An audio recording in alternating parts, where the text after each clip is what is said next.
My friends, at the heart of this entire teaching lies a single word, a word that contains every technique, every practice, and every promise this understanding has ever revealed.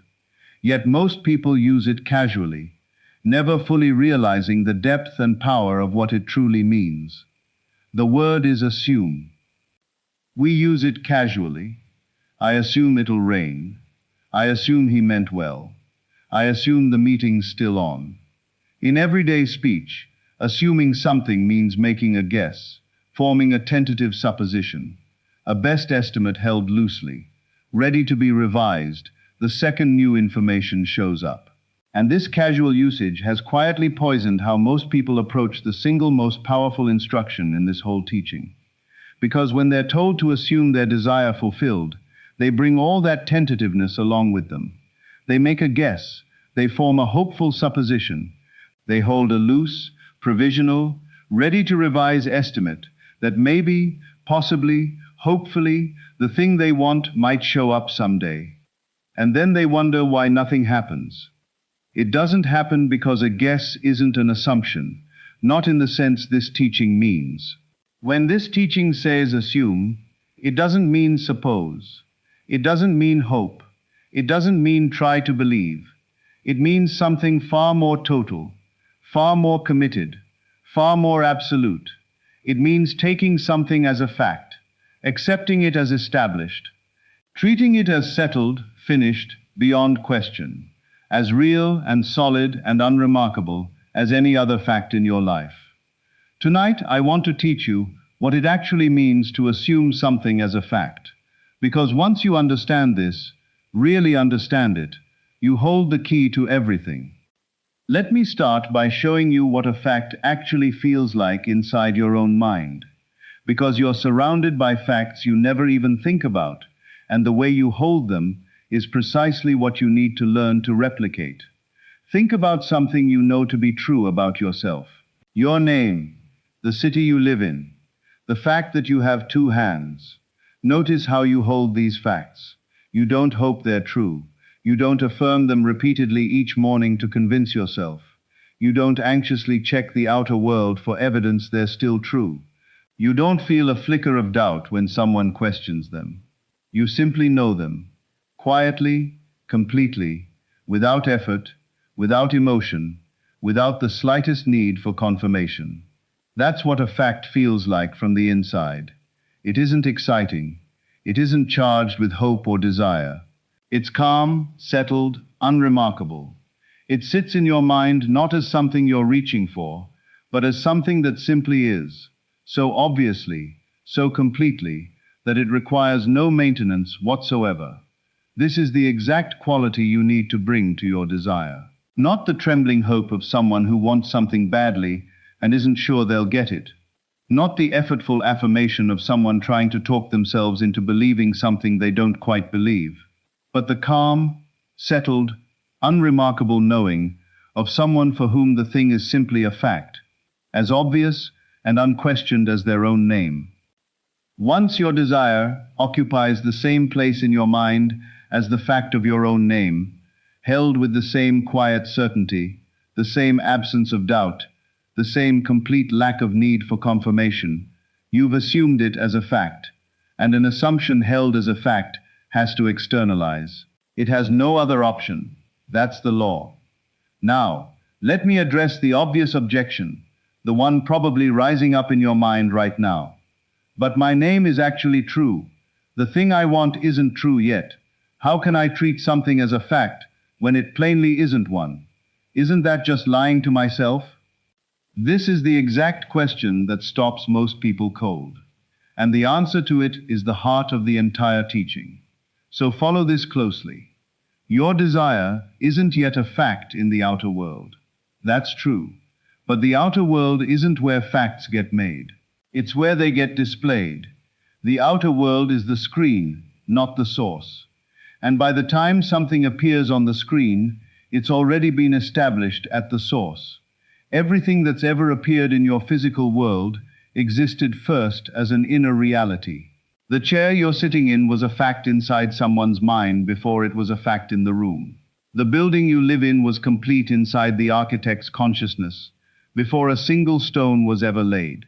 The outer fact is always, without a single exception, the late arrival, the eventual physical echo of something already established within. So when you assume your desire as a fact, you're not lying. You're not pretending something false is true. You're establishing the inner reality that the outer reality must eventually follow. You're creating the fact at the source, knowing the screen will display it in due time. Someone who waits for the outer world to make something a fact before they'll accept it as one has the entire mechanism backwards. They're standing in front of the screen, waiting for an image to appear, refusing to walk over to the projector. And they'll wait forever, because the image will never show up on the screen until it's first been loaded into the projector. You are the projector. Your assumption is the film. Load the fact in. Hold it as settled, established, beyond question, and the screen of your world must, eventually and inevitably, display it. That isn't self-deception. That's the most accurate possible understanding of how reality actually gets made. I want to talk about the difference between assuming a fact and wanting an outcome, because this exact distinction is where most people's practice quietly collapses. When you want an outcome, your attention sits on the future, on the arrival, on the moment the thing will finally show up. There's a forward lean to it, a reaching, an orientation towards something not here yet, but hoped for. When you assume a fact, your attention sits in the present. The thing isn't coming, it's here. It isn't going to be true, it is true. There's no forward lean, because there's nowhere left to lean toward. You're already standing inside the reality, not looking ahead at it from outside. This is a complete reorientation of your inner posture, and it changes everything. Someone wanting an outcome lives in a state of perpetual anticipation, which, examined honestly, is really a state of perpetual not yet. And the law, reading that state of not yet, faithfully produces more not yet. The anticipation never resolves into arrival, because the anticipation itself is the broadcast, and the broadcast keeps generating more of the same. Someone assuming a fact has stopped anticipating altogether.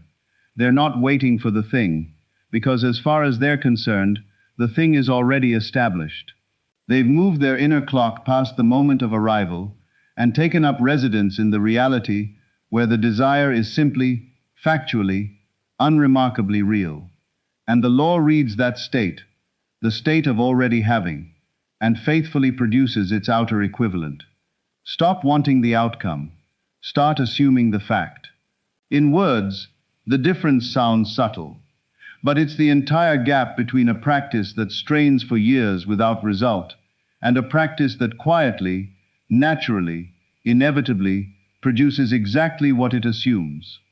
Let me show you how a fact actually behaves once it's genuinely assumed, because this is where the real power reveals itself.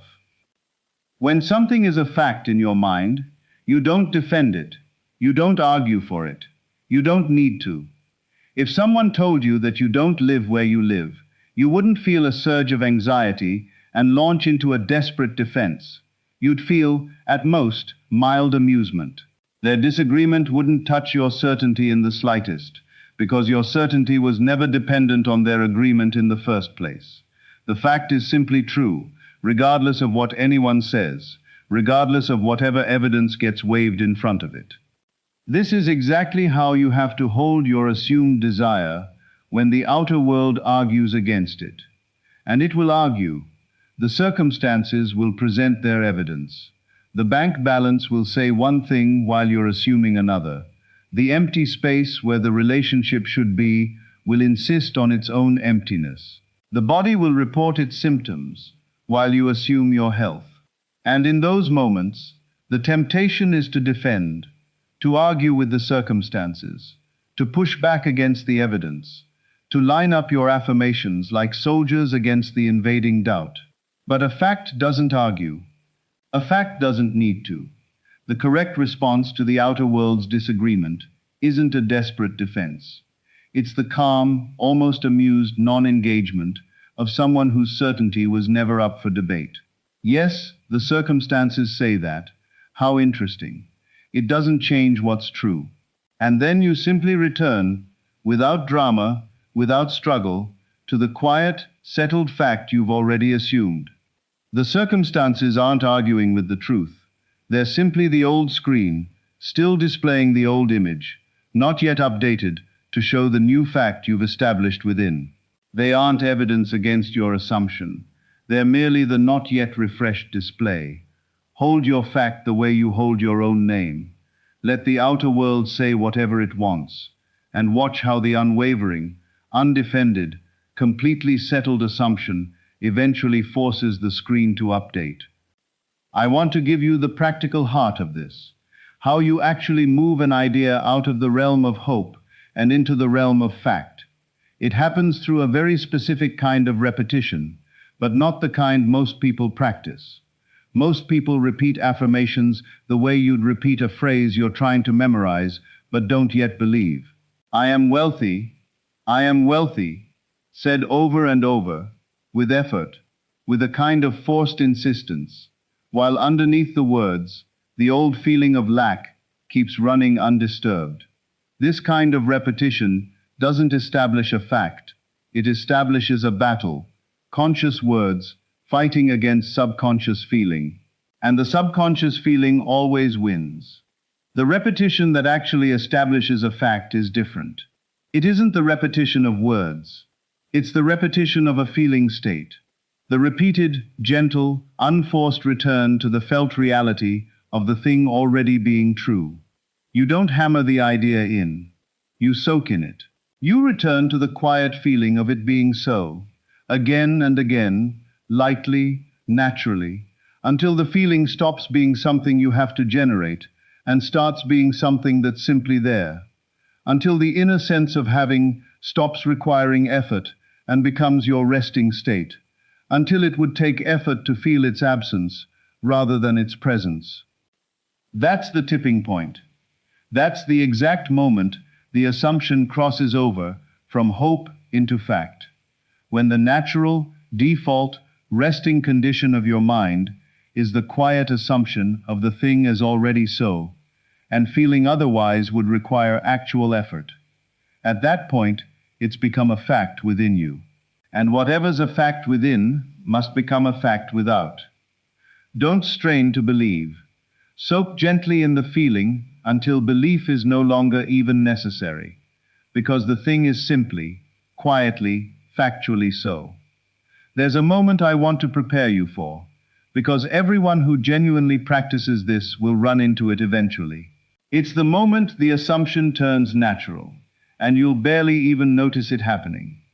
People expect the establishment of a fact to feel like a dramatic breakthrough, a surge of certainty, a blazing moment of conviction where doubt gets vanquished and faith becomes total.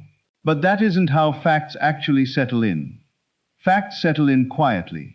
They arrive not with fanfare, but with a kind of unremarkable ordinariness. One day, you simply notice you've stopped wondering whether it will happen. You've stopped checking.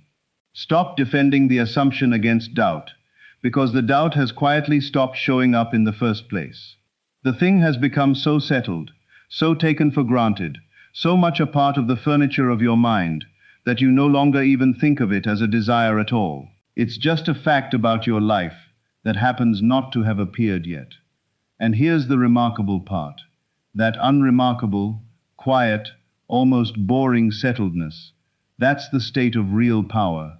That's the state manifestation becomes inevitable from. Not the dramatic conviction, the calm, settled, taken for granted fact. When you notice you've stopped caring whether it comes, not because you've given up, but because its arrival is no longer in question at all, you'll know the fact has been fully established. And you'll know the outer world is now simply doing the necessary work of catching up.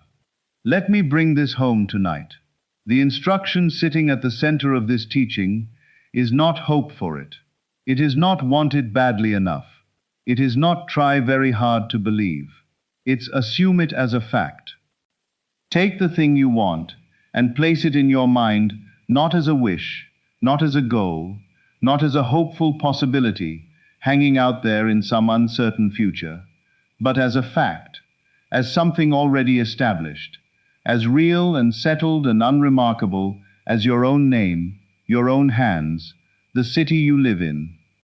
Hold it the way you hold a fact, without defending it, without checking it, without the trembling anxiety of someone hoping, and without the forced effort of someone trying to convince themselves. Just the quiet, calm, complete acceptance of something that simply is so. Let the outer world disagree. It's only the old screen, not yet refreshed. Let the circumstances argue. A fact doesn't argue back. Return, again and again, without strain, to the settled feeling of the thing already being true, until that feeling becomes your resting state, your default, the natural condition of your mind, and then live from that fact. Move through your days as someone for whom it's already so. Make your decisions from it. Speak to yourself from it. Let it become the quiet, unremarkable, taken for granted ground underneath everything you do. Because the moment your desire becomes a fact within you, held as completely and as calmly as any other fact you know, the outer world has no other option. It must update. It must refresh. It must, in its own time and through its own surprising means, display on the screen of your life the fact you've already established at the source. Don't hope for it. Don't wish for it. Don't want it. Assume it as a fact, and watch the world become exactly what you've already, quietly and completely, decided is true. Thank you for being here tonight. If this gave you something to hold on to, something solid, something settled, carry it with you. Share it with someone who's still hoping when they could be knowing instead. Because somewhere, right now, someone is exhausting themselves, wishing for what they could simply assume. This is Neville Lectures, and I'll see you in the next one.